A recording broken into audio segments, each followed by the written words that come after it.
د ماسپښین د مانځه نه مخکې یو ټیم دی چې په هغه ټیم کې د انسان دعا قبلیږي. راځئ دغه ټیم کم یو دی دا بیان له سره تر اخره پورې واورئ، زه هم اورم او تاسې هم را سره واورئ.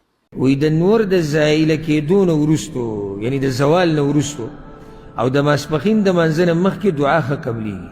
د نور د زایله کېدو نه وروستو او د ماسپښین د مانځه نه مخکې.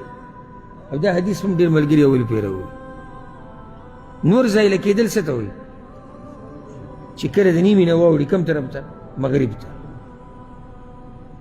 په منځ باندې د اسمان په منځ چې نور ودرېدو دا هغه وختونو کې وخت دی چې کم ټیم کې مونځ کول نه دي پکار.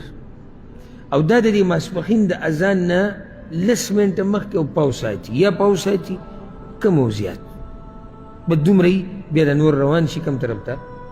د مغرب طرف ته. دا نور چې کله د مغرب طرف ته روان شو زایله شو او د ماسپښین د مانځه نه مخکې چې لمونځ دې نه دی کړی د هغې نه مخکې دې ټیم کې دعاګانې ښه قبلیږي. دلیل واوره. عبدالله ابن السائب رضی الله عنه روایت ته امام ترمذي راوړی دی، الحمدلله صحیح حدیث دی. أن رسول الله صلى الله عليه وسلم كان يصلي أربعا بعد أن تزول الشمس قبل الظهر. پیغمبر صلی الله علیه وسلم بعد نور د زایله کېدو نه وروستو د ماسپښین د مانځه نه مخکې څلور رکعته لمونځ کوو. و دې کې د علماو اختلاف دی، دا ما په مشکات کې موږ ښه تفصیل ذکر کړو چې دا څلور رکعته د آیا د ماسپښین هغه سنت دي که نه پیغمبر به د هغه سنتو نه مخکې څلور رکعته کوو.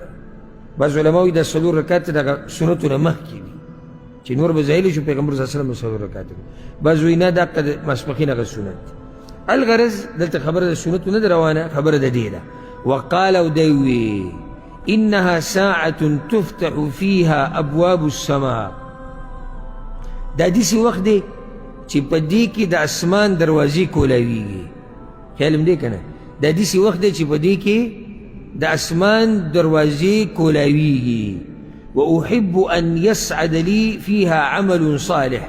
او زه دا خوښومه چې په دې کې زما څه نیک عمل وخیږي. دروازې خو کولاو دي که نه؟ نو چې زما پکې نیک عمل وخیږي نو نیک عمل پیغمبر څه کوي دې ټیم کې؟ څلور رکعته لمونځ کوي. اوس د دروازې چې کولاو دي ستا دعاګانې پکې نشي ختلی بره؟ ځکه چې پیغمبر صلی الله علیه وسلم خو زه غواړم چې یو نیک عمل مې وخیږي. معنی چې هر نیک عمل الله ته خیږي. دروازې خو د اسمان کولاو دي که نه؟ نو دا اوس موقع ده ما تا سره چې دې ټیم کې ما ته دعاګانې ووایو. نو چې کوم عمل بره وختو اسمان دروازو ته کولاو ده او لاړ بره، دا قبول دی که مردود دی؟ قبول دی. او موږ دا غواړو چې زموږ د دعاګانې څه شي؟ قبولې شي. نو د هغې یو وخت دا شو چې د نور د زایله کېدو نه وروستو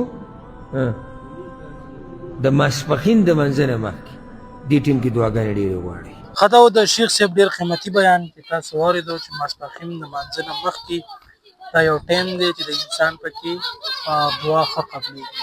امید کوو ستاسو به دا بیان خوښ شوی وي. موږ له راکړئ اجازت. السلام علیکم ورحمة الله.